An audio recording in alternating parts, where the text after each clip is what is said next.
हम तो आज हम दृष्टांतों के आखिरी चरण में पहुंच चुके हैं। और जितने दृष्टांत कुछ गहराई में नहीं सुने गए थे या कुछ उनके पात्रों के बारे में हमें पता नहीं था, तो वो मैंने कोशिश की है कि वो सही तरीके से आप लोगों तक पहुंचने पाए। और हमने दृष्टांतों के द्वारा बहुत सारी शिक्षाओं को ग्रहण किया, बहुत सारी बातों को हमने जाना कि परमेश्वर का राज्य कैसे होता है विशेष रूप से, और परमेश्वर के उस राज्य में प्रवेश पाने के लिए विशेष करके हमें क्या करना है, हमें कैसा रहना है, हम किस तरह से परमेश्वर के राज्य के प्रवेश पाने की योग्यता को हम पा सके। इन बातों को, ढेर सारी बातों को हमने इन 40 दृष्टांतों के द्वारा यहाँ पर अध्ययन किया, सुना। और हमारे लिए सचमुच एक ये बहुत कठिन जर्नी थी, एक यात्रा ही थी। दृष्टांतों के बीच में घूमना इतना आसान नहीं था, उनको समझना इतना आसान नहीं था, उसके अंदर कौन सा मतलब परमेश्वर ने छुपा के रखा है ये जानना भी इतना आसान नहीं था। लेकिन हम परमेश्वर का धन्यवाद देते हैं कि उसने हमको वो ज्ञान और बुद्धि दी कि हम सब ने कोशिश की, हम सब ने कोशिश की कि हम दृष्टांतों के उस सेंट्रल पॉइंट को छू पाए कि परमेश्वर उन दृष्टांतों के द्वारा हमको क्या सिखाना चाहता है, क्या बताना चाहता है, किस तरह वो हमको तैयार करना चाहता है। इन बातों को हमने अभी तक देखा। और आज जब हम आखिरी चरण में पहुंच चुके हैं, तो एक दृष्टांत हमारे बीच में उसका अध्ययन हुआ था, लेकिन वो दृष्टांत का हम न्याय नहीं कर पाए थे। इसलिए मैंने सोचा कि हम उसी दृष्टांत को लेकर आज यहाँ पर बताएंगे। और ये दृष्टांत भी है उस समय का जब परमेश्वर के अंतिम समय के बारे में ही ये दृष्टांत यहाँ पर बताया गया था। लेकिन अनफॉर्चुनेटली हम उसका सही तरीके से न्याय नहीं कर पाए। मैंने सोचा कि वो एक दृष्टांत बिना करेक्ट अर्थ के क्यों छूट जाए, इसलिए मैंने उसी दृष्टांत को लेकर फिर वहां पर थोड़ी सी स्टडी आप लोगों को मैं देना चाहती हूँ। तो ये दृष्टांत है और इसका जो हेडिंग है हमारे बाइबल के अनुसार, उसका हेडिंग है जागते रहो या जागरूक रहो। और अंतिम समय की, हम इसको ऐसे बोल सकते हैं कि उल्टी गिनती, 10, 9, 8, 7, उल्टी गिनती। ये दृष्टांत हमको वो बताता है कि ऑलरेडी उल्टी गिनती शुरू हो चुकी है, वो कब 0 पे रुकेगी हमको नहीं पता है। तो इस दृष्टांत को हम उसी तरीके से सोचने की कोशिश करेंगे कि इसका निष्कर्ष क्या है, यानी जो फैसला होने वाला है या जो न्याय होने वाला है, वो न्याय की जो उल्टी गिनती शुरू हुई है, वो उसके अंत के तक क्या हम पहुंच पाएंगे। जैसे कि एक रेस में जब कोई दौड़ता है तो उसको कहते हैं कि पहले क्या बोलते हैं उसको कि गेट रेडी या सेट, यानी अपने आप को सेट करो। तो वो क्या करता, एक पैर के ऊपर अपने आप को सेट कर लेता।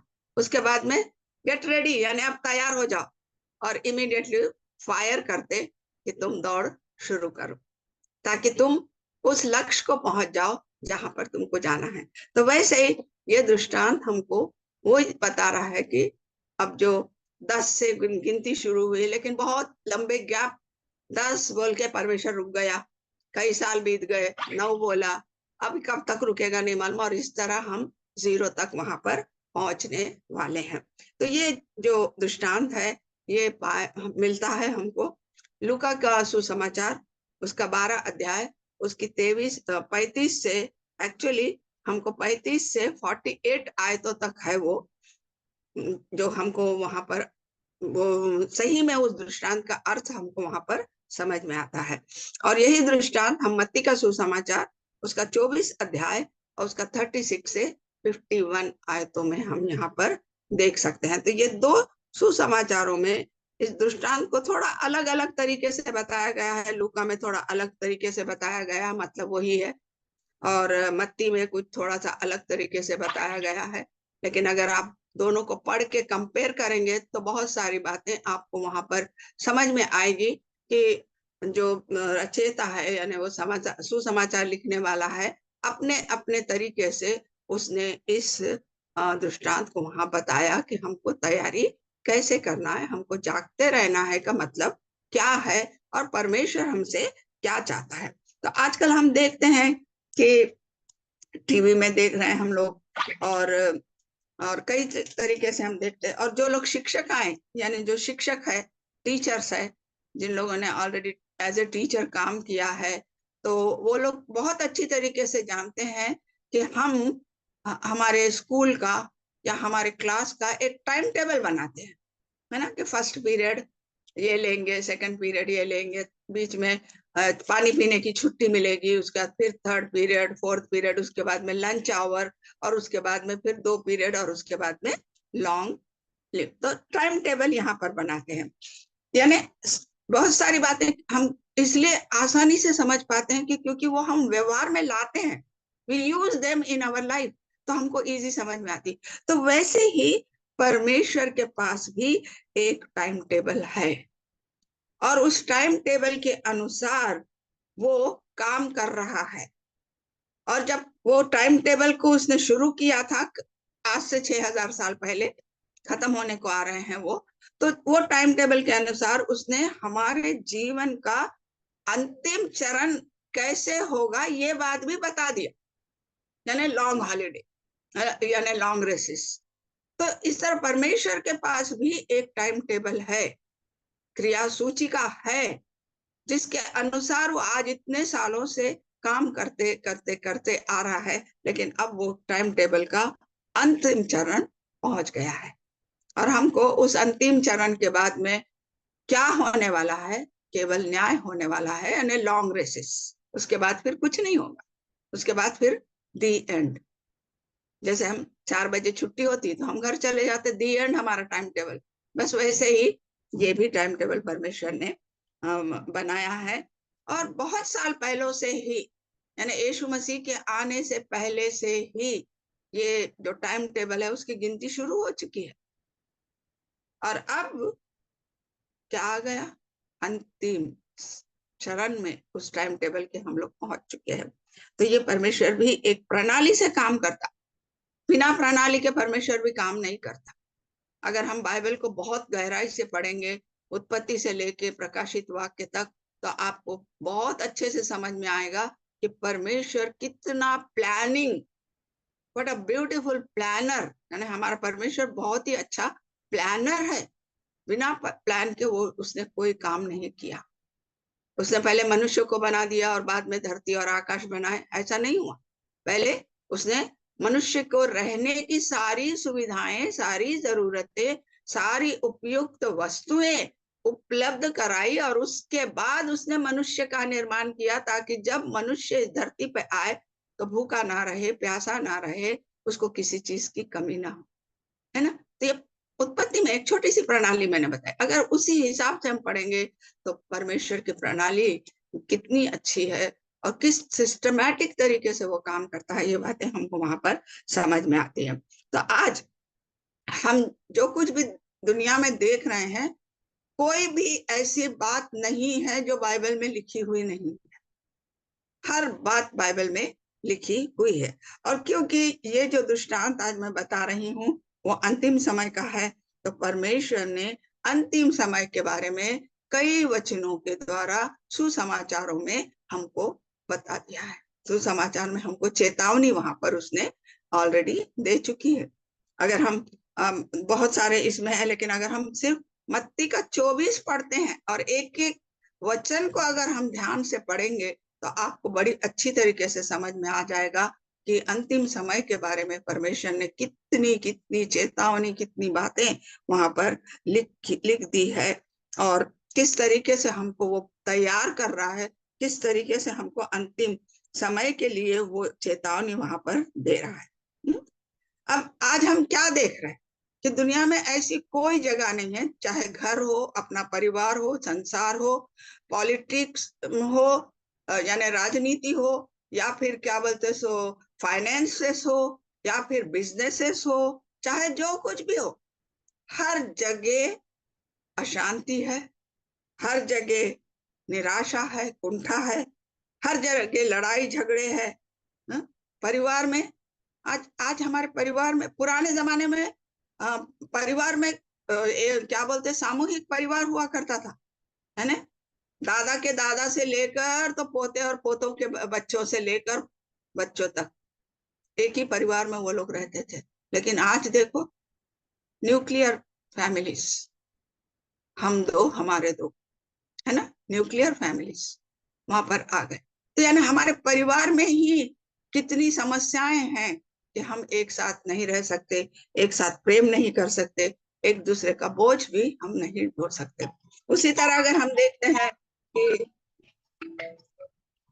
एक्सक्यूज मी, एक मिनट है, एक ही मिनट दीजिए मेरे को। क्या हो गया, म्यूट भी नहीं हो रहा। डाली मीटिंग में हूँ बेटा, बाद में करती। ओके, ठीक है। सेफली पहुंच गए ना? हाँ।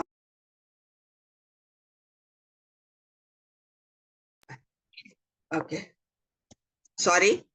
कल गए थे बच्चे, सेफली पहुंच गए, इसलिए वो कॉल कर रही थी मेरे को कि सेफली पहुंच गए हम घर पर। तो परमेश्वर का धन्यवाद है उसके लिए भी। आप लोगों ने भी दुआएं की, उसके लिए भी आप लोगों का धन्यवाद है। तो यहाँ पर हम क्या देखते हैं कि परिवार में भी झगड़े हैं, अविश्वास है, पत्नी पति के बीच में अविश्वास, एक दूसरे पे शंका करना। और समाज समाज में तो इतनी बुराइयां हैं कि हम उनको गिन ही नहीं सकते। इतनी भयंकर बुराइयां हमारे समाज में है कि हम देख कर उनको क्या करें ये हमको पता नहीं चलता। देखो, जिस चीज को परमेश्वर ने मना ही दी थी, यानी लिव इन रिलेशनशिप, उसको हिंदी में क्या बोलते मुझे पता नहीं है, यानी बिना शादी के एक साथ जीवन बिताना। शादी नहीं हुई है लेकिन फिर भी एक वैवाहिक जीवन को बिना शादी के बिताना, उसको हम लिव इन रिलेशनशिप बोलते हैं। परमेश्वर को कभी नहीं पसंद था वो। आप बाइबल में पढ़ो, उससे घृणा करता था परमेश्वर। लेकिन वो गंदी बात भी आज हमारे समाज में, पहले भारत में नहीं थी, आज भारत में भी आ गई।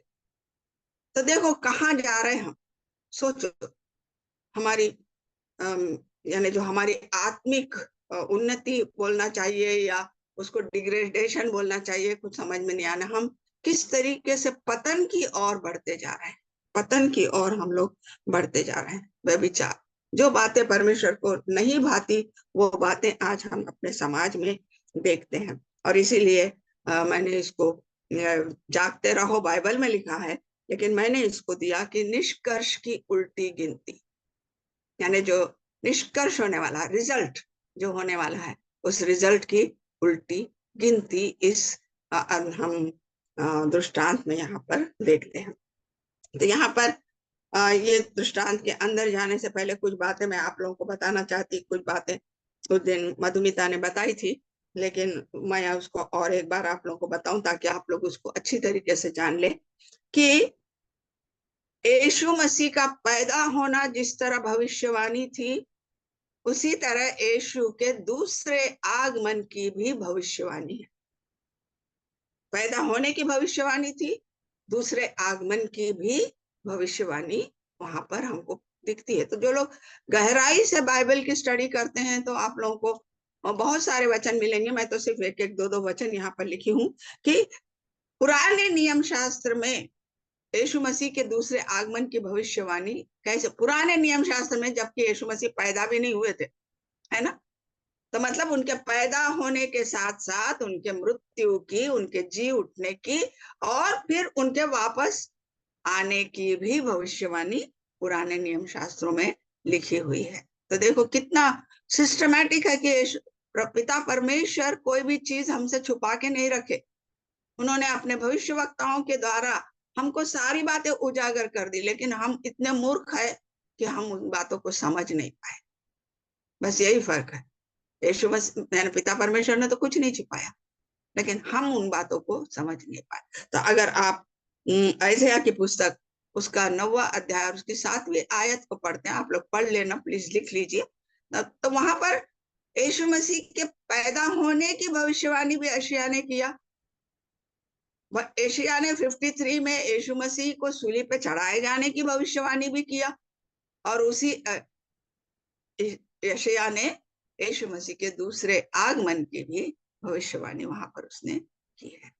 उसी तरह अगर हम जकरिया की पुस्तक, जकरिया नबी की पुस्तक पढ़ते हैं पुराने नियम शास्त्र में, वहां का भी 14 के 4 में अगर हम पढ़ेंगे तो वहां पर भी यीशु मसीह के दूसरे आगमन के बारे में उस भविष्यवक्ता ने बताया। यानी देखो, मैं आप लोग को ये बताना चाहती कि आप लोग जब बाइबल की स्टडी करते हैं तो उस तरीके से सोचिए कि पिता परमेश्वर ने यीशु मसीह के पैदा होने से 4000 साल पहले ही यीशु मसीह के पैदा होने की भविष्यवाणी की, उनकी सूली पे चढ़ाए जाने की भविष्यवाणी के द्वारा हमको बताया कि यीशु मसीह का आना कैसे होगा, उनको क्या क्या कष्ट होंगे, उनको मेमना कहा गया, उनको जैसे मेमना वध के लिए लेके जाते हैं वैसा ले जाया जाएगा, यशायाह ने बताया, उसी तरह जकरिया ने बताया, उसी तरह मीका ने बताया उनके पैदा होने के बारे में। और फिर उसके दूसरे आगमन के बारे में भी यहाँ पर हमको देखते हैं। तो ये 2 रेफरेंस में दिए, और भी आप लोग ढूंढ लीजिए तो आपको मिल जाएंगे ओल्ड टेस्टमेंट में। अब अगर हम नए पुस्तक में आते हैं यानी न्यू टेस्टमेंट में अगर आते हैं तो वहां पर भी यीशु मसीह के दूसरे आगमन की भविष्यवाणी की गई है, जो कि हमको मिलती है प्रेरितों की पुस्तक, उसका पहला अध्याय, प्रेरितों की पुस्तक उसका पहला अध्याय में लिखी हुई है, पहला अध्याय उसकी 9वीं आयत। 1-2 हम पढ़ेंगे, हम पूरे नहीं पढ़ेंगे। यह देखकर वह उनके देखते देखते ऊपर उठा लिया गया और बादलों ने उसे अपनी आंखों में छिपा लिया। उसके जाते समय आकाश की ओर ताक रहे थे तो देखो 2 पुरुष श्वेत वस्त्र पहने हुए उनके पास आ खड़े हुए और उनसे कहा, हे गलीली पुरुषों, तुम क्यों खड़े आकाश की ओर ताक रहे हो? यही यीशु जो तुम्हारे पास से स्वर्ग पर उठा लिया गया, उसी रीति से तुमने उसे स्वर्ग से, जिस रीति से तुमने उसे स्वर्ग में जाते देखा, उसी रीति से वह फिर आएगा। तो देखो, नए नियम शास्त्र में भी वहां पर लिखा गया है कि वो आएगा। उसके बाद में 10वीं आयत में भी वो बातें लिखी गई है, 11वीं आयत में भी उसी अध्याय के पहले अध्याय के लिखी गई है। उसके बाद में हम अगर प्रकाशित वाक्य रिवोल्यूशन का एक साथ देखते हैं तो उसमें भी हमको ये बातें, हमने इसका भी अध्ययन किए थे 7 कलीसियाओं के समय में, हमने प्रकाशित वाक्य के पहला अध्याय और उसकी 7वीं आयत को भी हमने वहां पर देखा था कि पहले अध्याय उसकी 7वीं आयत में लिखा हुआ है, देखो वह बादलों के साथ आने वाला है और हर एक आंख उसे देखेगी, वरन जिन्होंने उसे भेजा था वे भी उसे देखेंगे। यानी यहाँ पर भी उसके दूसरे आगमन की बात यहाँ पर कही गई है। अब तो पहला पॉइंट था मेरा यहाँ की भविष्यवाणियों के द्वारा उसके दूसरे आगमन की निश्चितता हमको पता ही गई कि डेफिनेटली वो आने वाला, निश्चय ही वो आने वाला है। दूसरा पॉइंट है कि उसके चिन्ह क्या हो गए, उसका दूसरा आगमन होगा, बाइबल में लिखा हुआ है, लेकिन हम कैसे जाने कि हाँ यीशु मसीह आने वाला है, इसको कैसे पहचाने? तो हम उसको बोले चिन्ह। तो सबसे पहला चिन्ह जो है वो है ज्ञान की वृद्धि। दानियल की पुस्तक सबने पढ़ी है, हम वहां देखते हैं दानियल की पुस्तक उसका 12 अध्याय की 4-4 आयत में वहां पर दानियल बोलता है कि ज्ञान की इतनी ज्यादा वृद्धि हो जाएगी कि कुछ समझ में नहीं आएगा कि वहां पर क्या हो रहा है। देखो एक छोटा सा एग्जाम्पल कि जब है ना हम पैदा भी नहीं हुए थे, शायद आप लोग भी पैदा नहीं हुए थे, मैं भी नहीं हुई थी, 1914 में पहली कार बनी, पहली कार इन्वेंट हुई। कब? 1914, 1914। हम तो थे ही नहीं उस समय। और उस समय जो कार थी वो बड़े मुश्किल से 10 से 15 यानी पर आवर जो अपन हम बोलते हैं उसका स्पीड जो बोलते हैं हम, एक कार की स्पीड थी 10 से 15 किलोमीटर पर आवर की स्पीड थी। आज आज क्या हुई? कार की स्पीड हम तो उसको बैलगाड़ी बोलेंगे। अगर कोई कार 10 किलोमीटर की स्पीड से जा रहा तो क्या बैलगाड़ी में बैठ के सफर कर रहे, क्या हम बोलेंगे, है ना? क्यों? क्योंकि आज है 100 किलोमीटर, 80 किलोमीटर, यानी इतनी ज्यादा वहां पर स्पीड कर दी गई है। ये जो हम लोग एक दिन, मैं और मेरा बेटा जा रहे थे, आदिलाबाद जा रहे थे काम से, कुछ तो टाइम हो रहा था, हमको वो टाइम पर ऑफिस में पहुंचना था। तो जहां पर रोड साफ दिखता था वहां पर वो 140 130 की स्पीड से चलाता था। मेरे को डर लगता था, अरे 130 हो गया। और वो जो कार है हमारी, वो जरा नई टेक्नोलॉजी है, तो बार बार कॉशन देते रहती थी कि तुम्हारी स्पीड जरूरत से ज्यादा हो गई। अरे वो कॉशन दे रही, रोकता, मम्मी तू ना एकदम खामोश, आंख बंद कर, दुआ करते हुए बैठ, बोले मैं तेरे को सेफली पहुंचा दे।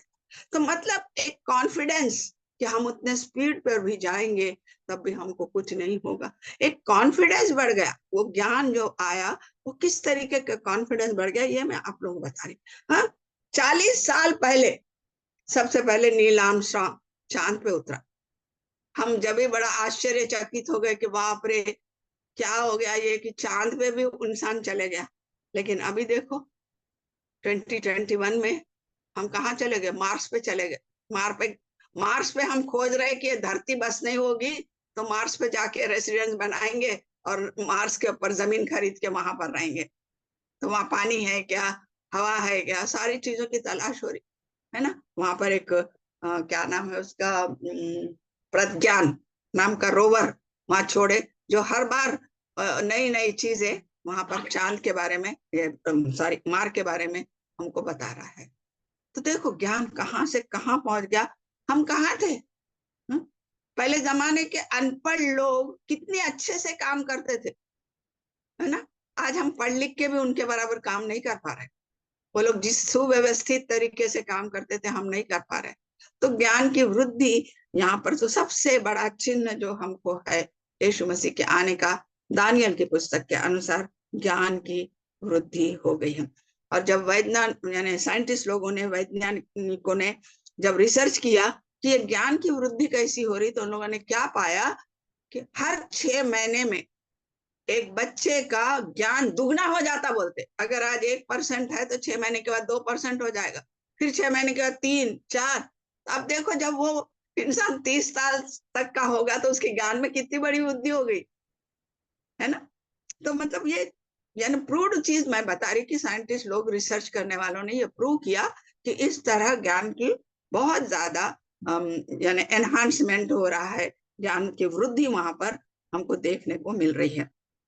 अब जो हम आगे देखते हैं कि ज्ञान की वृद्धि तो हो रही, तीसरा पॉइंट हम देखते हैं कि अशांति चिन्ह, एक चिन्ह और, पहला चिन्ह बताई मैं कि ज्ञान को देखो और जो लिखा था दानियल में कितना सच है और वो पूरा होता हुआ हम अपने समय में देख रहे हैं।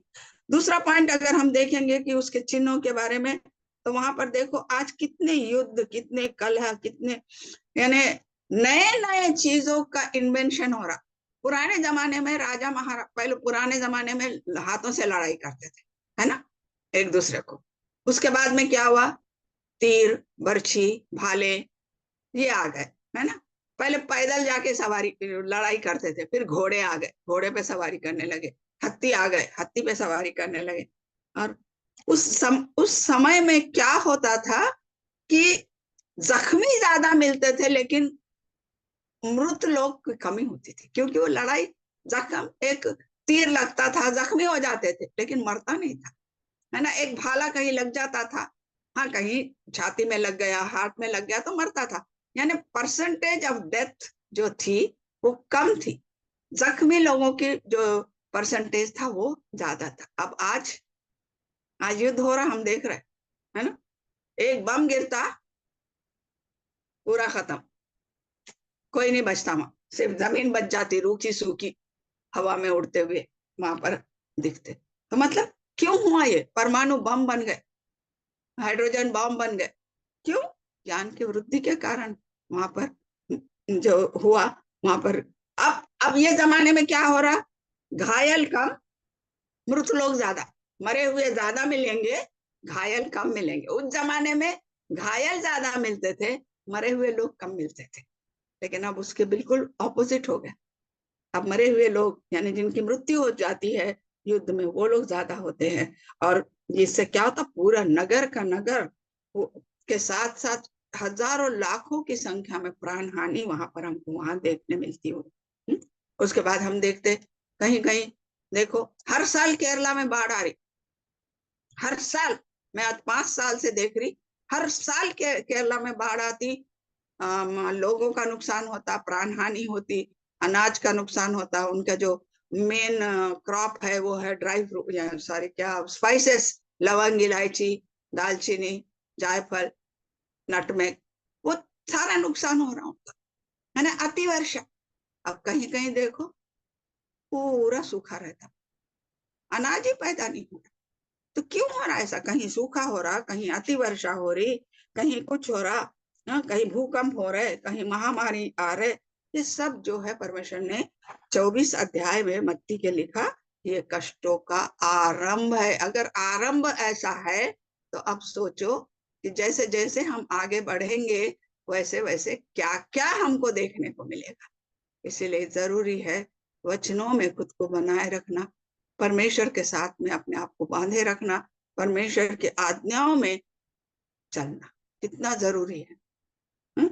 आगे देखो, छल धोखा कितना बढ़ गया, यानी भाई भाई एक दूसरे का छल कर रहे, धोखा दे रहे, छोटी सी प्रॉपर्टी के लिए धोखेधड़ी कर रहे। हुँ? वसीयत के वसीयत पे गलत वसीयत बना के बाप ने किसी और के नाम पे वो वसीयत की, वहां जाके वो लोग उस वसीयत नामे को बदल दे रहे। छल धोखा परिवारों में छोटी छोटी बातों के लिए, कितनी कितनी कितनी बातें यहाँ पर हम देख रहे हैं कि कितना कष्ट वहां पर हम देखेंगे कि कितने झूठे भविष्यवक्ता, कितने झूठे प्रचारक, कितने झूठे शिक्षक जो खुद बाइबल का अध्ययन नहीं करते लेकिन बाइबल पढ़ाने के लिए आ जाते। तो ये सारी बातें हम देख रहे हैं अपनी आंखों से, ये चिन्ह है परमेश्वर के आने का। फिर सबसे बड़ी बात जो चिन्ह है वो हम देख रहे, प्यार का अभाव। एक दूसरे के बारे में तो प्यार जैसे रहा ही नहीं, चाह हवा में उड़ गया, भाष्मीकरण बोलते ना, वेपराइजेशन। प्यार भी इतना वोलेटाइल, यानी अल्कोहल के जैसा बन गया कि थोड़ा सा एक्सपोज करो, खत्म, हवा में गैस बन के उड़ गया। तो प्यार वो हो गया, वोलेटाइल हो गया, नहीं इतनी जल्दी वो भाप बन के उड़ जा रहा है। घृणा, एक दूसरे के प्रति हेट्रेट, जलन, मैलिस, ये सारी बातें हमको चिन्ह के रूप में वहां पर दिखाई देती है। लेकिन एक बात और भी अच्छी क्या दिखाई देती है कि सुसमाचार, दानियल के पुस्तक में लिखा है अंत के समय में सुसमाचार भी, जगह जगह पे सुसमाचार सुनाया जाएगा। हम देख रहे हैं जिस जगह सुसमाचार नहीं पहुंचता था, जंगलों में, ट्राइबल एरियाज में, अनपढ़ लोगों के बीच में भी लोग जाके सुसमाचार को सुना रहे हैं। देख रहे हैं हम लोग न्यूज़पेपर में पढ़ते, जो वहां से जाकर आते उनके द्वारा हमको पढ़ते। तो सुसमाचार की वृद्धि ये भी एक चिन्ह है यीशु मसीह के आने। इसके अंदर दूसरा यानी लास्ट पॉइंट बता रही मैं चिन्हों में, कि जो भविष्यवाणी, मैं हर बार बोलते जा रही आप लोगों को, वो पुस्तकें आप लोग पढ़िए, एजिकेल की पुस्तक पढ़िए, 28 अध्याय है, 29 अध्याय है, और जकरिया की भी पुस्तक में भी आप पढ़िए 9-10 अध्यायों को। आज के समय में हम अपनी आंखों से उन भविष्यवाणियों को पूरा होते देख रहे हैं। वहां पर सोर के बारे में लिखा हुआ है, हमास के बारे में लिखा हुआ है, गाजा के बारे में लिखा हुआ है कि गाजा का नाश कैसा होगा। पढ़ लो आप, मैं कुछ भी यानी अपने मन से नहीं बोल रही। आज जो कुछ गाजा में हुआ सबको पता है ना, गाजा में इसराइल और गाजा के बीच का युद्ध हमने सबने टीवी में देखा, पढ़ा, सुना। उसके बारे में आपको जकरिया की पुस्तक में, ये सॉरी एजिकेल की पुस्तक में मिल जाएगा। सोर का न्याय, गाजा का न्याय, हमास, हमास का नाम भी दिया गया है, और कुछ यमन, यमन में परसों परसों यमन में भी हुआ, यमन का नाश कैसे होगा। हर एक एक चीज अगर आप ध्यान से पढ़ेंगे ना तो आप खुद जान पाएंगे कि जो बातें एजिकल ने कई हजारों साल पहले लिखी थी भविष्यवाणी के रूप में, आज हम उनको पूरा होते हुए अपनी आंखों से देख रहे हैं। तो हम वो प्रजा है, हम वो जनरेशन है जो अंतिम समय में जी रही। हमारा जनरेशन वो है जो हम अंतिम समय का जनरेशन है, और हम अंतिम समय में इन सारी भविष्यवाणियों को यहाँ पर हम पूरा होता हुआ देख रहे हैं। और तो ये कुछ बातें हैं जो परमेश्वर के दूसरे आगमन के बारे में हमको बैकग्राउंड के रूप में पढ़नी चाहिए, तभी हम जाके अंतिम समय के जो दृष्टांत है उनको समझ पाएंगे कि परमेश्वर ने अंतिम समय में इन दृष्टांतों को वहां पर क्यों दिया है। अब हम देखेंगे कि जब ये दृष्टांत परमेश्वर बता रहे थे तो उस समय वहां पर कौन से सिचुएशन था, कौन सा ऐसा पृष्ठभूमि थी, बैकग्राउंड क्या था जिसके कारण परमेश्वर को ये दृष्टांत वहां पर बताना पड़ा। तो हम यहाँ पर देखेंगे लूका का सुसमाचार उसका 12 अध्याय, अगर हम उसकी 13वीं आयत से लेकर 15वीं आयत तक एक बार पढ़ते हैं तो वहां पर एक इंसान आता है और परमेश्वर को बोलता कि प्रभु तू मेरे भाई को समझा, क्योंकि वो मेरा प्रॉपर्टी में बंटवारा नहीं कर रहा, ठीक ढंग से नहीं कर रहा है। तो परमेश्वर उससे पूछते कि भाई तुम दोनों के परिवार के ऊपर मेरे को न्यायाधीश किसने ठहराया, मैं तुम्हारा न्याय करने वाला कौन हूँ, ये तो तुम्हारा पारिवारिक मसला है जिसको हल करना है। और फिर आगे 15वीं आयत में इतनी अच्छी बात लिखी जो हमारे लिए है, चौकस रहो और हर प्रकार के लोभ से अपने आप को बचाए रखो, क्योंकि किसी का जीवन, अंडरलाइन कर लीजिए, किसी का जीवन उसकी संपत्ति के बहुताई से नहीं होता। किसी का भी जीवन उसके संपत्ति, अभी 3 दिन पहले रतन टाटा का डेथ हो गया है ना, तो क्या उनका जीवन उनके संपत्ति पे, उनका जीवन को बचा सका क्या, उनकी संपत्ति उनके बीपी को कंट्रोल कर पाया क्या? 86 इयर्स के थे, 103 इयर्स के भी लोग जिंदा है, मरीनो गुजर गए। तो संपत्ति कितनी भी होगी लेकिन वो आपके जीवन को नहीं निर्णय कर सकती। आपको फैसिलिटीज दे देगी, अच्छा दवाखाना दे देगी, लेकिन आपके जीवन को वो नहीं बचा सकती। आपको जीवन को अगर बचाना है तो आपको परमेश्वर के वचनों में बने रहना कितना जरूरी है, ये एक बात से सोच लीजिए। अभी देखो रतन टाटा की वो जो उन लोगों ने फ्यूनरल करे, वो राख भी ठंडी हुई नहीं हुई पता नहीं है, लेकिन प्रॉपर्टी के लिए वो शांतनु जिसने इतना उनका सेवा की, उसके लिए कितनी बातें हम न्यूज में देख रहे है ना। यानी जैसी उनकी मृत्यु हुई उनके प्रॉपर्टी के लिए वहां पर फसाद और झगड़े शुरू हो गए। मरने वाला तो चला गया, लेकिन जो लोग बच गए वो लोग भी अपने जीवन को नाश करने के लिए ही तैयार बैठे। तो ये जो सेंटेंस यहाँ बताया ये हमारे लिए है कि चौकस रहो, संपत्ति जीवन, किसी का जीवन उसकी संपत्ति के बहुताई से नहीं होता। हमारे लिए ध्यान में रखने की बात है कि हमारा जीवन, हमारा घर दार, खेती बाड़ी, बैंक बैलेंस, खजाना, किसी भी चीज से नहीं। हमारा जीवन केवल एक ही व्यक्ति बचा सकता है और वो है यीशु मसीह, और कोई हमारे जीवन को नहीं बचा सकता, हमारा उद्धार नहीं हो सकता। तो एक ही बात वहां परमेश्वर ने बताई, वो लेकिन कितनी गहरी बात थी वो वहां पर आप देख लीजिए। फिर उसके बाद में अगर हम आगे पढ़ते हैं, मैं अभी यानी जो जागते रहो के वचन नहीं पढ़ रही, आपको बैकग्राउंड बता रही। तो वहां पर ये सब बातें सुनने के बाद पतरस, वहां पर उसको डाउट आया, वो पूछता कि प्रभु 41 सेम 12 अध्याय उसका 41 आयत में पतरस पूछता है, प्रभु क्या तू ये दृष्टांत हमारे लिए बता रहा या फिर सबके लिए बता? तो वहां पर परमेश्वर डायरेक्ट आंसर नहीं दिए उसको।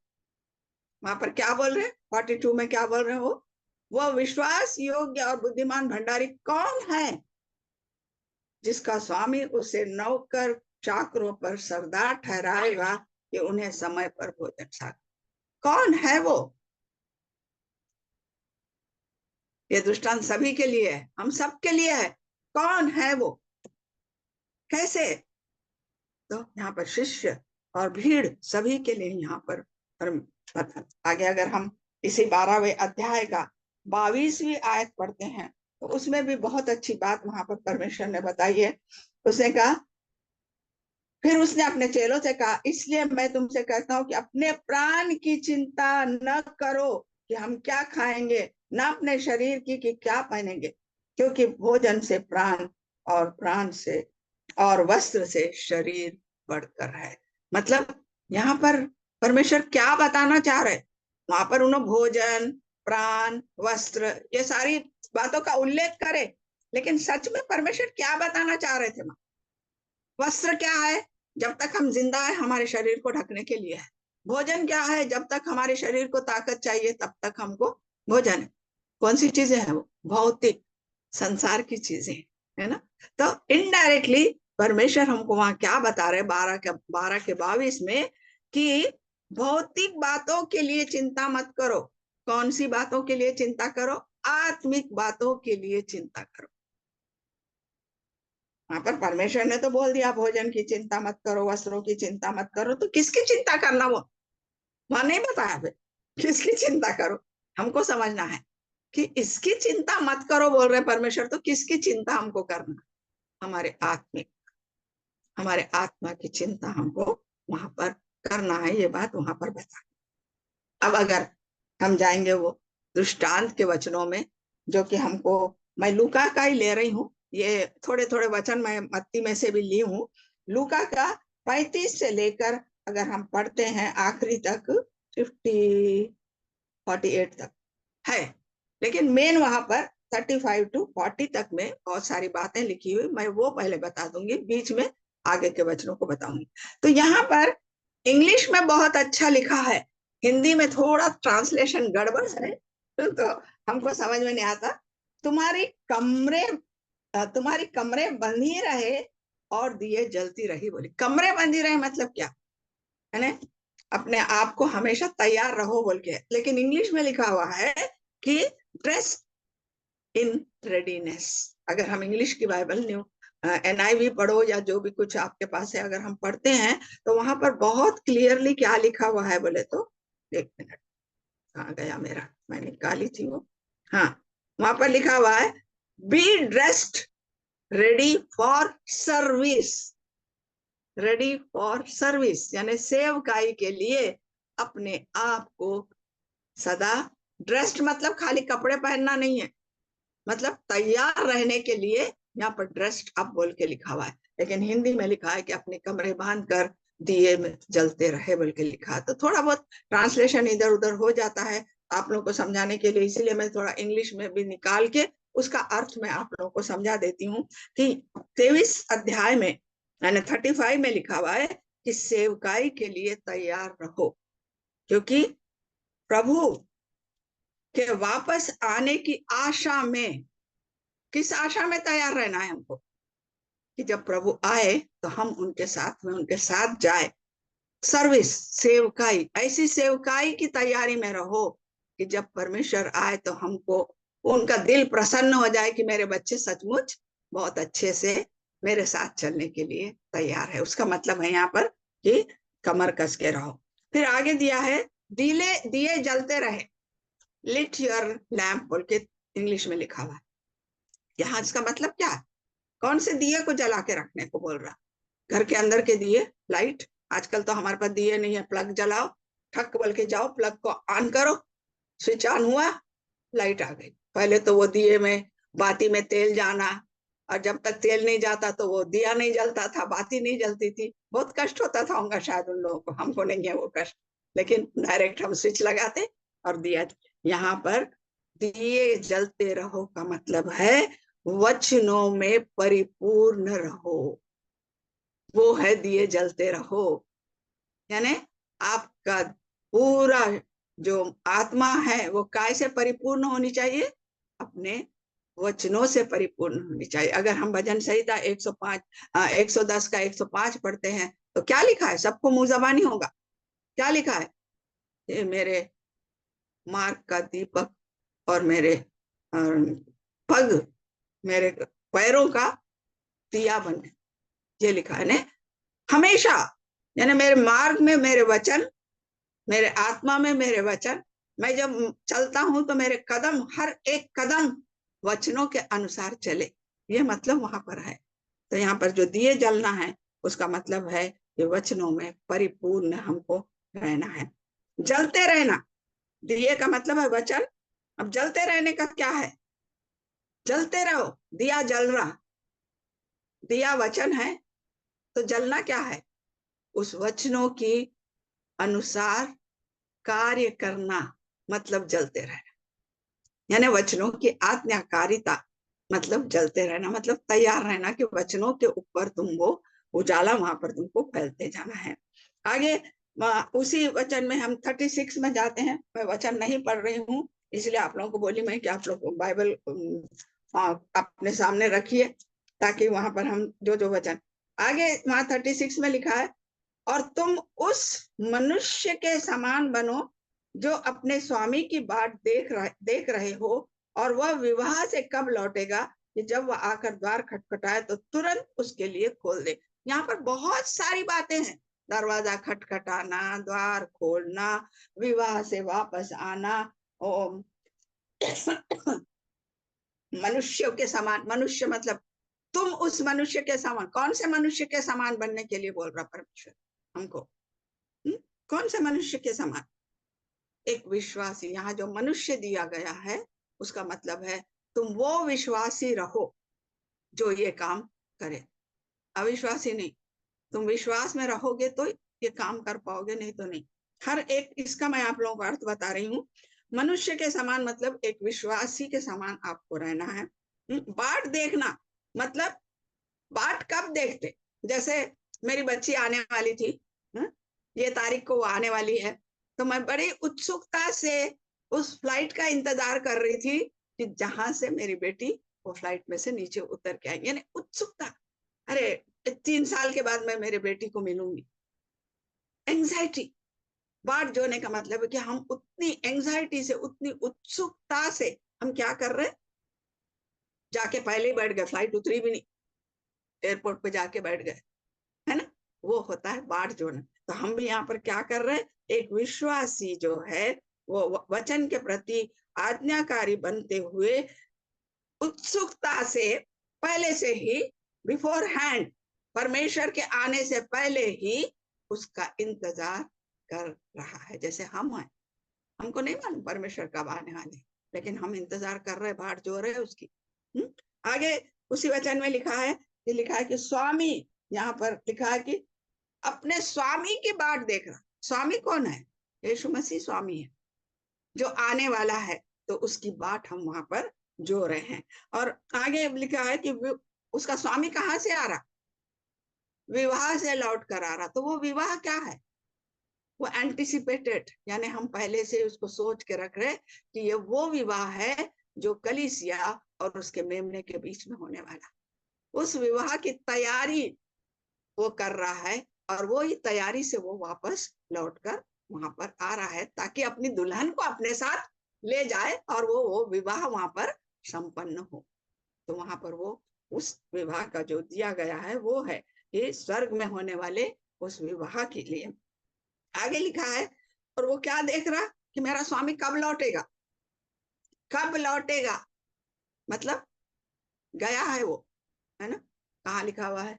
यूहन्ना के 14 में लिखा है कि मैं जा रहा हूं तुम्हारे लिए घर बनाकर, और फिर वापस आऊंगा। तीसरे वचन में 14 के 3 में, वापस आऊंगा और तुम्हें लेकर जाऊंगा, है ना? ये वचन परमेश्वर का प्रॉमिस है, यूहन्ना के सुसमाचार 14 का 3। तो मतलब क्या है वहां पर? कब लौटेगा का मतलब है वहां पर यीशु मसीह के दूसरे आगमन के बारे में वहां पर बताना। अब आगे उसमें लिखा है कि वो लौटेगा और क्या करेगा? खटखटाएगा। अब खटखटाना तो हम सबको मालूम है, अभी तो हम खटखटाते नहीं, हमारे पास बेल है, बजाते। मगर वो बेल क्या बताता कि कोई है दरवाजे पे जो हमारा इंतजार कर रहा है ना? तो यहाँ पर खटखटाने का मतलब है कि यीशु मसीह खुद अपने आप को क्या कर रहे, उजागर कर रहे, वहां आपके दरवाजे के सामने आकर अपने आप को प्रदर्शित कर रहे हैं, अपने आप को वहां पर दिखा रहे हैं। वो है मतलब यहाँ खटखटाने का। और वो दास क्या करता? आगे क्वेश्चन, इंतजार कर रहा कि कब वो खटखटाए और मैं तुरंत खोल दूं, तुरंत खोल दूं। Immediately I will open, immediately तुरंत खोल दूं। मतलब उसकी तैयारी कैसी है कि एक नॉक होते की साथ ही एक ही बार उसने खटखटाया, तुरंत दौड़ते हुए गया और दरवाजे को खोल दिया। यानी उनने इतनी आतुरता से, इतनी उत्सुकता से उसकी बाट जो रहा था कि उसके कान, आंख, नाक, उसका पूरा आत्मा, शरीर उस दरवाजे की खटखटाहट की ओर लगा हुआ था, जैसे कि कब मैं वो खटखटाहट सुनूं और कब दौड़ के जाऊं और उसका स्वागत मैं वहां पर करूं, है ना। तो यहाँ पर वो लिखा। देखो, इस तरीके से अगर हम वचनों को देखते हैं तो हमको वहां पर उन आयतों की सही अर्थ को हम वहां पर पाते हैं।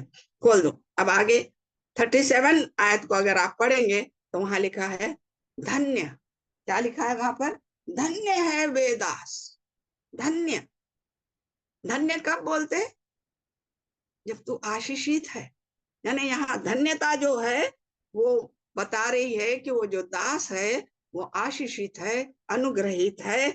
उसके उसने यीशु मसीह का समर्थन पाया है। क्यों पाया समर्थन? क्योंकि एक नॉक पे ही उसने जाके दरवाजे को खोल दिया और प्रभु यीशु से कहा कि आप अंदर आइए, मैं तैयार हूं, सब कुछ तैयार है आपके लिए। इसीलिए यीशु मसीह उसको क्या कर रहे? समर्पण दे रहे कि हाँ, तू मेरे साथ में आकाश में जाएगा। समर्थन, अपने एश्योरेंस वहां पर बता रहे परमेश्वर की मैं तुझे अपने साथ वहां पर ले जाएगा। इसीलिए उसको वहां पर धन्य कहा गया है। यानी समर्थन पाए हुए वो दास। कौन से दास? जो विश्वासी है, जो सतर्क है, जो यीशु मसीह की बाट जो रहे हैं। तो यहाँ दास जो है वो विश्वासियों के लिए यहाँ पर बताया गया है, और जो हमेशा परमेश्वर की, अपने मालिक की राह देख रहे हैं। अगर हम पढ़ते हैं एक पत्रस उसका पहला अध्याय उसकी 13वीं आयत में भी हमको ये बात देखते हैं। अब क्या होता, अब जो सतर्क नहीं है, परमेश्वर कब आएंगे हमको नहीं मालूम ना, पता नहीं हमको। अब सडनली दरवाजे पर किसी के आने की आहट हो गई तो हम एकदम आश्चर्य, अब ये रात को कौन आ गया भाई? ये समय में किसने दरवाजा खटखटा दिया भाई? ये तो सोने का समय है, कौन हमको डिस्टर्ब कर रहा है? हम क्या होते? विस्मित हो जाते। यानी जब हमको यकीन भी नहीं है, जब हम किसी का इंतजार भी नहीं कर रहे हैं और अनजाने में कोई मेहमान हमारे पास आ गया तो हम आश्चर्यचकित हो जाते हैं।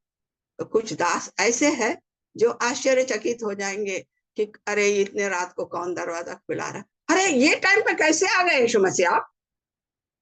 आपको आने में तो अभी समय था ना, आप सडनली कैसे आ गए? आश्चर्यचकित। लेकिन वो दास जो बड़ी उत्सुकता से देखता, उसको कोई आश्चर्य नहीं होगा, क्योंकि उसको पता है किसी भी घड़ी आने वाला है। वो तैयार बैठा है, तो जैसे ही दरवाजा खोलेगा खुशी से, ओ आप आ गए, आइए आपका स्वागत। समझ में आया आप लोगों को फर्क कि एक दास तैयार है और दूसरा दास तैयार नहीं है? तो एक दास अपने मालिक का स्वागत करने को तैयार है, दूसरा दास विस्मित हो रहा है। आगे वहां लिखा हुआ है कि आगे वहां पर एकदम, अब देखो सिनारियो बदल गया। अगर आगे का वचन हम पढ़ते हैं, कौन सा वचन? धन्य है वे दास जिन्हें स्वामी आकर जागते पाए। मैं तुमसे सच कहता हूं कि वह कमर बांध के, वह, अब ये वह जो है ना, दास के लिए नहीं है, अंडरलाइन कर लीजिए। ये वह जो लिखा है वहां, वो यीशु मसीह को बता रहा है। अब यहाँ पर सिनारियो बदल गया। क्या हुआ? अब यीशु मसीह ने दास की जगह ले ली। खुद वो विश्वासियों को आदर से भोजन के लिए लेके जा रहे हैं। यीशु मसीह खुद, ये जो वह लिखा है वो किसी दास के लिए नहीं है। अगर आप इंग्लिश में बहुत अच्छा ही हिमसेल्फ बोल के लिखा है, हिंदी में वैसा नहीं लिखा है, वह बोल के लिख के छोड़ दिया उसने। लेकिन अगर आप इंग्लिश में पढ़ेंगे तो वहां लिखा है he himself will call them to the table बोल के लिखा हुआ है। तो यहाँ पर लिखा है धन्य वे दास जिन्हें स्वामी आकर जागते पाए, सेमीकोलन है, यानी वहां सेंटेंस खत्म हो गया आधा, इसलिए मैं हमेशा बोलती सेमीकोलन, वो कामा, हाँ, एक्सक्लेमेशन मार्क, हर एक के ऊपर ध्यान दीजिए, तभी सेंटेंस समझ में आएंगे और आप जोड़ेंगे, नहीं तो वो जोड़ नहीं पाएंगे। आगे लिखा मैं तुमसे, मैं, कौन है वो मैं बोलने वाला? यीशु मसीह है। यीशु मसीह बोल रहे कि मैं तुमसे सच सच कहता हूं कि वह कमर बांध कर, वाह, यानी खुद, इंग्लिश में लिखा है ही हिमसेल्फ, यानी यीशु मसीह खुद क्या करेंगे, एक दास की तरह तैयार हो जाएंगे और उन्हें भोजन करने के लिए बिठाएंगे। मतलब भोजन करने के लिए बिठाएंगे मतलब क्या करेंगे, उनको सतर्क जागते हुए जो विश्वासी है उनका वो आदर करेंगे और उन्हें अपने साथ में न्योता देंगे आने का। ये मतलब है वहां पर। अगर 1 पतरस उसका 5वां अध्याय 6वीं आयत में भी आप पढ़ सकते हैं। अब यहाँ पर लिखा है कि पास आकर, वो खुद पास आकर उसकी सेवा करेगा, यानी यीशु मसीह खुद पहल करेंगे।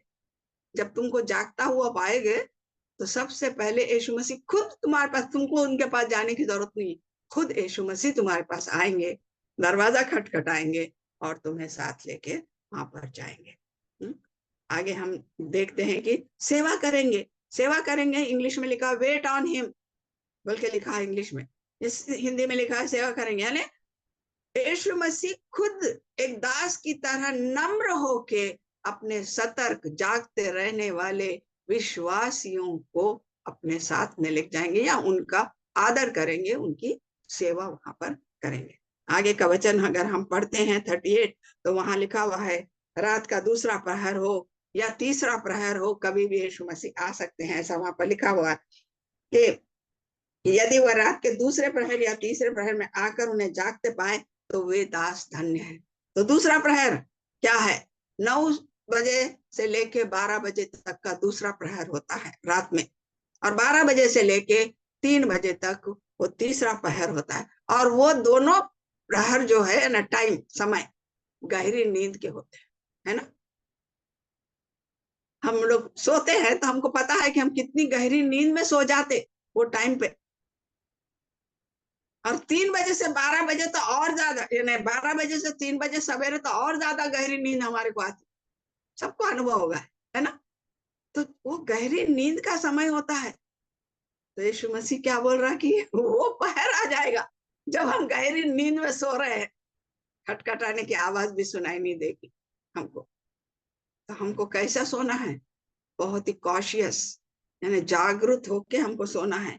तो अनपेक्षित समय, यानी वी डोंट नो, एक ऐसा समय जिसको हम क्या इमेजिन भी नहीं कर सकते। हम बोलते कि वो जो है बहुत ही अनपेक्षित, यानी कैसे बोलेंगे कि अचानक से होने वाला वो समय है कि जब हम कभी सोच भी नहीं सकते कि उतने रात को 3 से 12 बजे रात, 12 बजे रात से सवेरे के 3 बजे कोई मेहमान हमारे घर आ जाएंगे। अगर कोई आता भी है तो वो क्या करता, रेलवे स्टेशन पर रुक जाता सवेरे के 5 बजे तक, 5 या 6 बजने के बाद फिर वो घर आता कि भाई 3 बजे रात को मैं क्यों उठाऊं।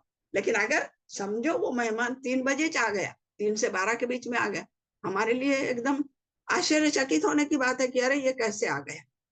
और यीशु मसीह वही समय आए।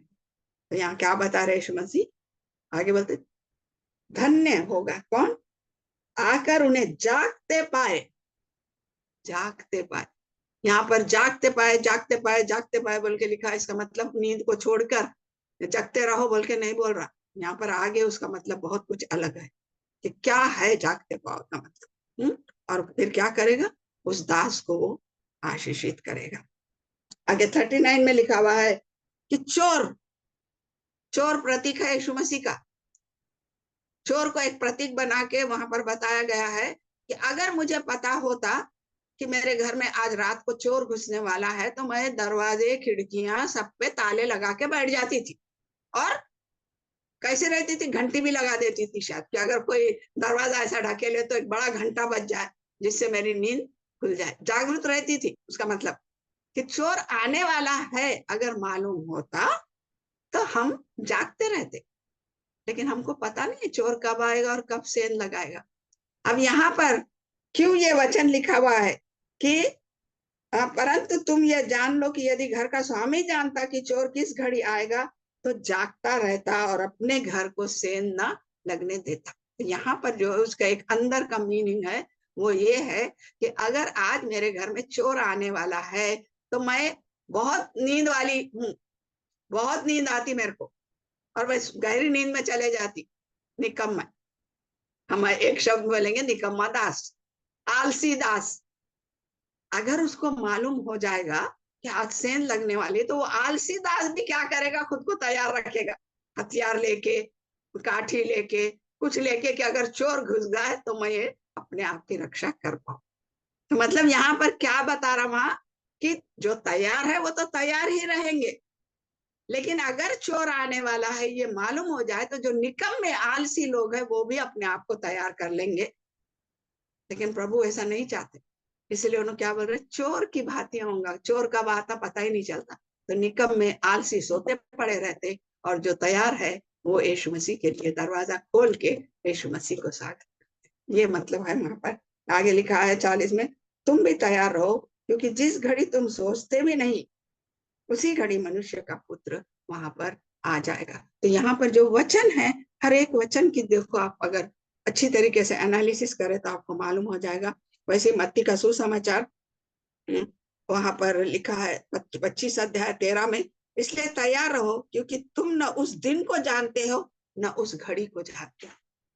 आगे वही मत्ती का सुसमाचार उसकी 24 अध्याय और उसकी 36 आयत में लिखा है, उस दिन और उस घड़ी के विषय में कोई नहीं जानता, न स्वर्ग के दूत और न पुत्र, केवल पिता। तो मतलब केवल पिता को मालूम है कि यीशु मसीह कब आने वाले हैं, उनका दूसरा आगमन कब होगा। हमको तो तैयार रहना है। अगर हम निकम्मे आलसी बनकर पड़े रहेंगे, सोते रहेंगे, तैयार नहीं रहेंगे, तो हमको वहां पर मुश्किल है। तो यहाँ पर 40 वचन में बता रहा है कि तैयार रहने को कहा गया है। लेकिन अब तैयार कैसे हो, कौन सी तैयारी के बारे में परमेश्वर बोल रहा? कपड़े पहन के, मेकअप करके, बाल बील बना के, जूते चप्पल पहन के, कौन सी तैयारी बोल रहा खुदा? अब तैयार रहो बोले तो हम पहले यही समझते, अरे तैयार है क्या, जाना है बाहर, बोलते कपड़े अच्छा ड्रेसअप होके, है ना।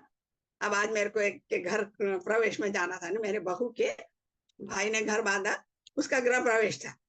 तो कल हम बच्चे को छोड़ने उधर गए, तो वो लोग बोलने लगे हमारे घर में रुक जाओ।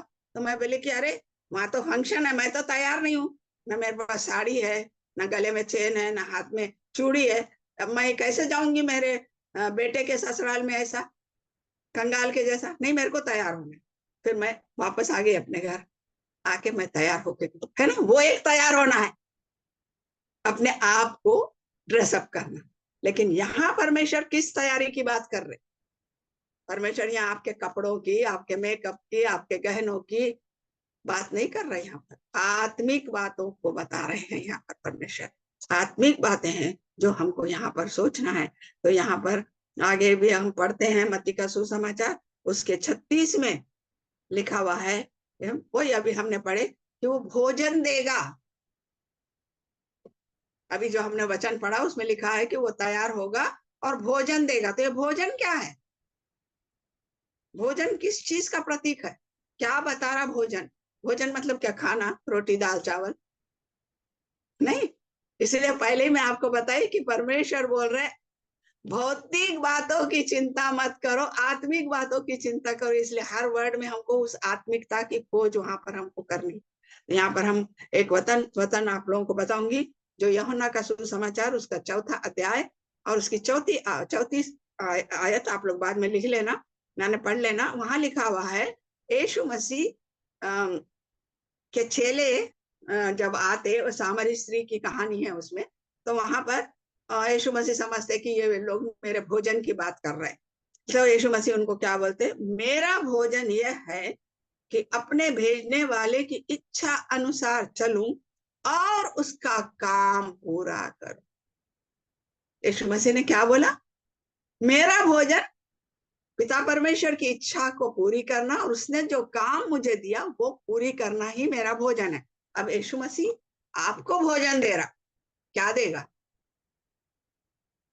सोचो क्या देगा? रोटी दाल चावल सब्जी चटनी, क्या देगा? यीशु मसीह का जो भोजन था है, वही भोजन तो हमारे सामने परोसेगा ना यीशु मसीह। ऐसे सोचो, वहां भोजन दे रहा मतलब रोटी कपड़ा मकान दे रहा बोल के मत सोचो। जो भोजन यीशु मसीह का था वही भोजन वो हमको देगा। और यीशु मसीह का भोजन क्या था? अपने पिता की इच्छा को पूरी करना और उसके कार्य की पूर्ति करना ही उसका भोजन था। और वही भोजन वो हमारे सामने परोसेगा। वही भोजन की बात उस दृष्टांत में जो अभी मैंने पढ़ी 12वां अध्याय उसकी 36 आयत में, उस भोजन की बात वहां परमेश्वर कर रहे।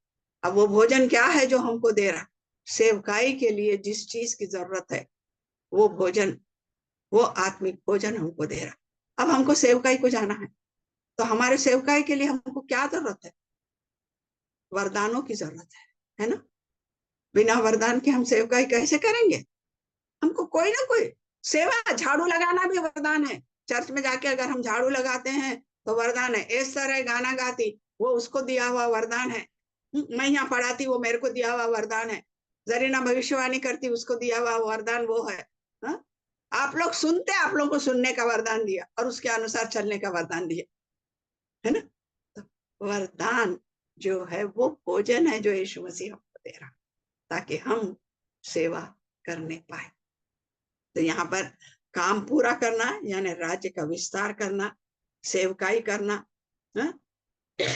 तो प्रभु यीशु अपने विश्वासियों को वही करने को कहेगा जो उसने खुद किया।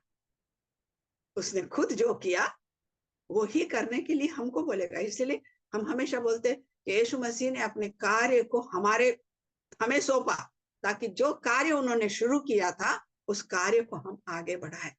तो हमारा कार्य क्या है जो यीशु मसीह ने वहां शुरू किया था। इसलिए मैंने आपको यूहन्ना का 4 और उसका 34 वचन बताया कि परमेश्वर ने कहा कि मेरा भोजन क्या है? मेरा भोजन है पिता के काम को पूरा करना, और वही भोजन वो हमारे सामने भी बरसेगा। और जब यीशु मसीह वापस आएंगे दूसरे आगमन पर, तो क्या चाहेंगे, वो क्या देखना चाहेंगे?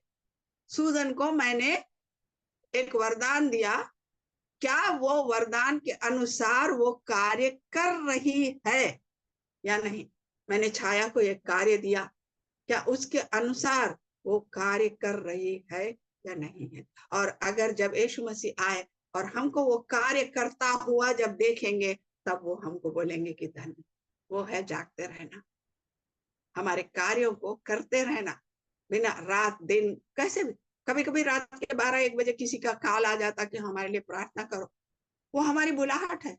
हम ये नहीं बोलेंगे कि रात के 12 बजे क्यों भाई कॉल कर रहे हैं, हम सो रहे। हम उठेंगे, उनके लिए प्रेयर करेंगे।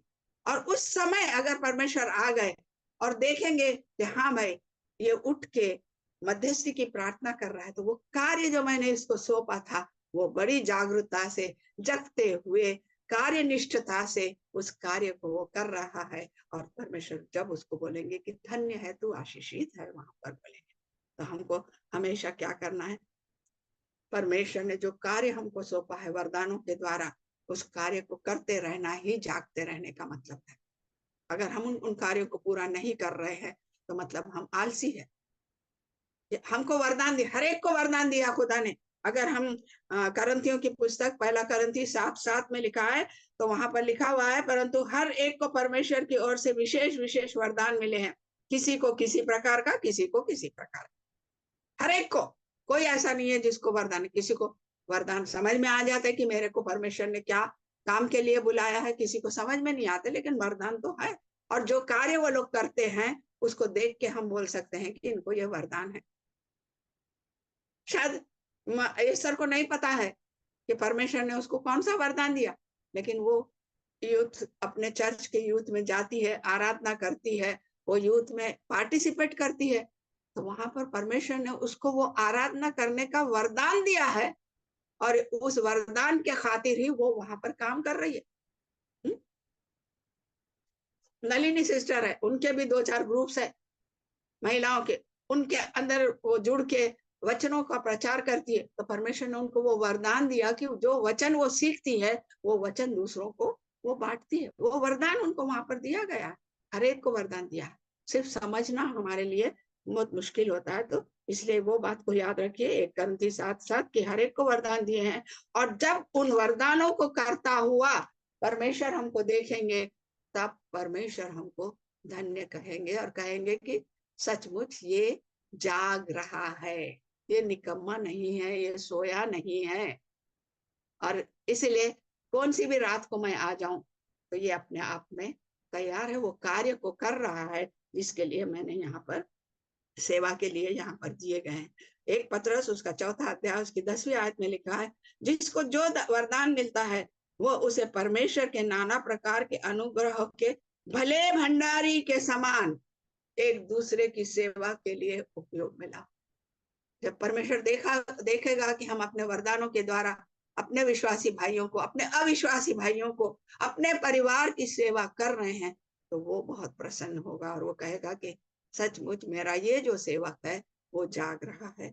अगर कोई ऐसा नहीं करता तो वहां पर वचन में लिखा हुआ है, वही 12 अध्याय, लूका का 12 अध्याय 46 वहां पर है, देख वहां लिखा है, जो उस दास का स्वामी ऐसे दिन, तो उस दास का स्वामी ऐसे दिन जब वह उसका बाट जोहता ना रहे और ऐसी घड़ी जिसे वह न जानता हो आएगा और उसे भारी दंड देकर उसका भाग अविश्वासियों के बीच में ठहराएगा।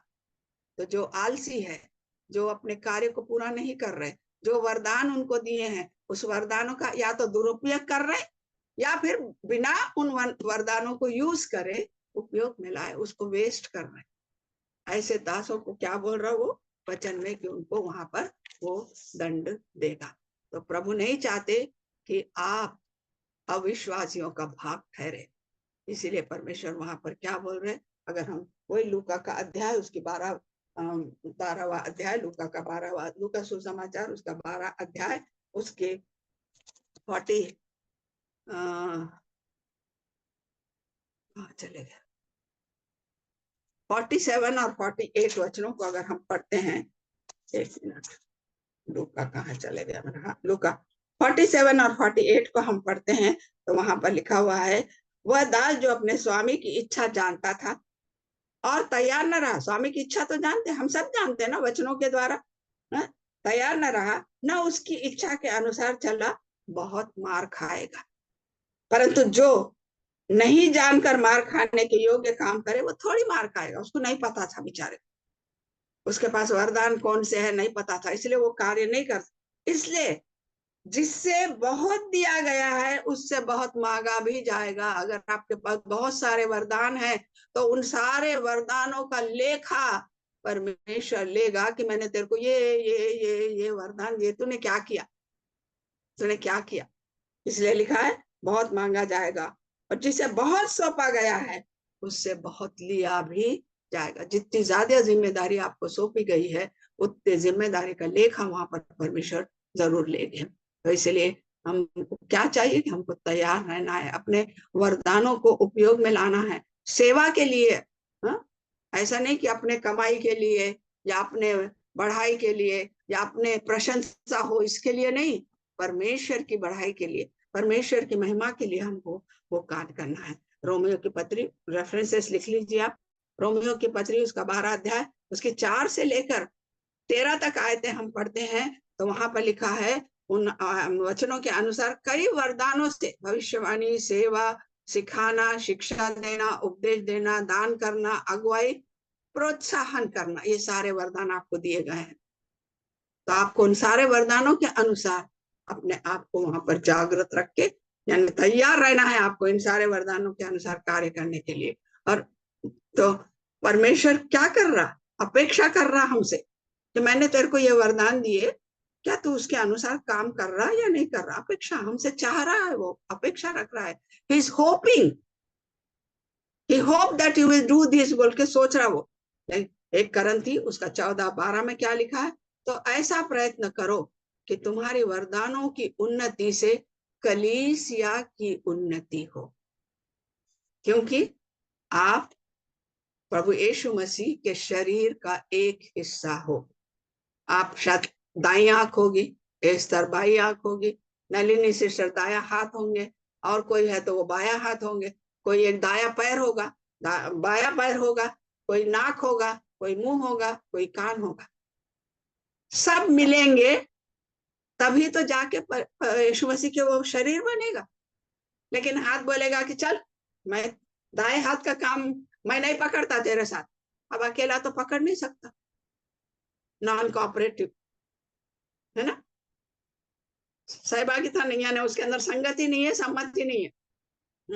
अगर पैर बोलेगा कि तेरे को जाना है तो जा, मैं तो थक गया, मैं नहीं जाता, मैं सेवकाई के लिए जा ही नहीं पाऊंगा। हाथ तो नहीं चलते नहीं, हाथ तो चल नहीं सकते, पैर ही चलना पड़ेगा। पैर बोलेगा मैं नहीं करता, तो सेवकाई कैसी होगी? मुंह बोलेगा मेरे पास वचन तो है लेकिन मैं नहीं बोलता। चल तेरे पास कान है ना, तू कान से सुना। कान तो सुनने का काम करते, सुनाने का काम तो नहीं कर सकते। तो इस तरह हमको क्या चाहिए, यहाँ पर लिखा हुआ है कि जैसे जैसे तुम्हारे वरदान है वैसे वैसे वरदानों को उपयोग करके परमेश्वर का जो शरीर है, यानी कलीसिया, परमेश्वर का शरीर क्या है? कलीसिया है। Church is the body of Christ. उसको मजबूत करो, उसको उन्नत करो। और प्रभु जब पाएंगे कि हाँ छाया ये कर रही, एस्तर ये कर रही, नलिनी ये कर रही, तब प्रभु क्या करेंगे? हमको हमारे वरदानों के अनुसार हमारे को मुकुट देंगे, हमको इनाम देंगे, हमको अपने साथ में लेकर जाएंगे। लेकिन अगर हम ऐसा नहीं करते हैं, परमेश्वर चेतावनी दे रहा कि अगर तुम ऐसा नहीं करोगे तो जैसा मैंने अभी वचन पढ़ा कि तुम दंड के पात्र होगे, और तुम्हारी गिनती कहाँ होगी? अविश्वासियों के बीच में तुम्हारी गिनती वहां पर होगी। तो प्रभु ऐसा करते हुए देखना चाहते कि हमारा जीवन अगर फलदायी है तो प्रभु को प्रसन्न करने वाला होगा अगर हम तैयार हैं। फलदायी जीवन ही परमेश्वर को प्रसन्न करेगा, फल रहित जीवन परमेश्वर को प्रसन्न नहीं करेगा। इसलिए इफिसियों की पत्री उसका 6वां अध्याय आगे हम पढ़ते तो वहां लिखा हुआ है कि हमेशा अपने पैरों को तैयार रखो, क्योंकि वो पैर ही मेल के सुसमाचार को लेकर जाते हैं। अगर तुम्हारे पैर ही तैयार नहीं है तो तुम सुसमाचार को लेकर जाए कैसे? और जो सेवकाई तुमको सौंपी गई है वो तुम कैसे करोगे? तैयार रहो। इसका मतलब मेरे प्यारे बच्चों कि हम नहीं जानते कि प्रभु किस घड़ी आने वाला है, कैसे आने वाला है, काय पे आने वाला है, कब आने वाला है, हम नहीं जानते। लेकिन हम एक ही बात जानते हैं कि हमको 24/7 अपने आप को तैयार रहना है। नींद में भी हमारी आत्मा किसी के लिए प्रार्थना करती है तो वो भी परमेश्वर देखता है कि अरे नींद में भी ये मध्यस्थी कर रहा है, मतलब ये तैयार है। ये नहीं कि नशा कर लिए और सो गए तो हमारी आत्मा भी बुझ गई, वो दिया बुझ गया, तो हम कुछ नहीं कर सकते। तो ये वचन जो है अंतिम समय की तैयारी के बारे में दिया गया वचन। आशा करती हूँ और मैं प्रार्थना भी करती हूँ कि हम में से हर कोई प्रभु यीशु मसीह के आगमन के समय वो हमें तैयार पाए, हम तैयार रहे। हम में से कोई भी ऐसा ना हो कि परमेश्वर बोले कि मैं तेरे को दंड दूंगा और तुझे अविश्वासियों में गिनूंगा। नहीं, हमें से हर एक तैयार, जो वचन, जो बुलाहट आपको दी है, आपको जो भी सेवकाई की बुलाहट दी गई है, हा?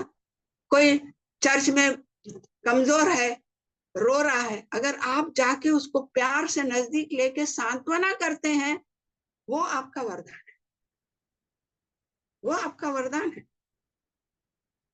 बच्चा है, संडे स्कूल में जाना नहीं चाहता, लेकिन आप अगर उसको प्यार से गोद में बिठाकर, प्यार से उसको लेके जाते हैं, अपने गोद में ही बिठा के उसके साथ में क्या बोलते सो संडे स्कूल के वचन देते हैं, तो वो आपका वरदान है जो प्यार से उस बच्चे को आप जीत रहे।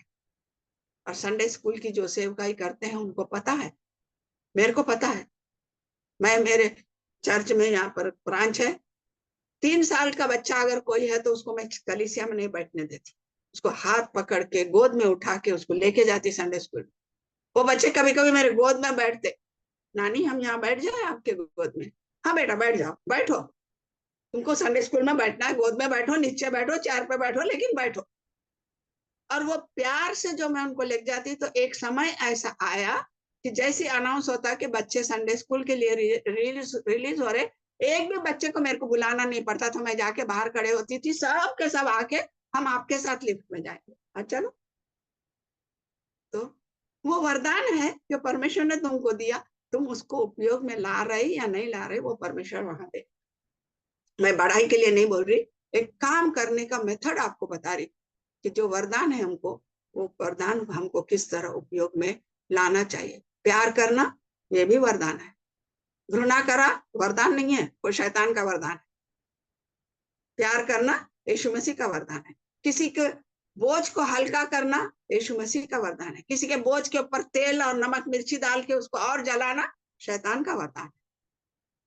तो हमको इस तरह जानना है कि प्रभु के वरदान क्या है, शैतान के वरदान क्या है। तो परमेश्वर आप सबको आशीषित करे। और अब मैं ये जो वचन हमने जब ठीक तरीके से नहीं सुन पाए थे, आज मैंने पूरा किया, और इसके साथ हमारे 40 पूरे इसके खत्म समाप्त हो गए हैं। आशा करती हूँ कि आप सबको समझ में आए होंगे। और आप अपने पास तक मत रखिए, अपने ग्रुप में, अपने साथियों के बीच में एक दृष्टांत कैसे होता है ये उनको भी बताइए, ताकि आपके साथ साथ वो लोग भी एक अच्छी शिक्षा को पाने पाए। तो गॉड ब्लेस यू। मेरे ख्याल से जरीना है या नहीं है मेरे को नहीं मालूम, क्योंकि रोशनी मार रहे। आइए हम प्रार्थना में जाएंगे। रानी घोष भी नहीं है। रानी आप हो क्या? नहीं है, सब लोग निकल गए।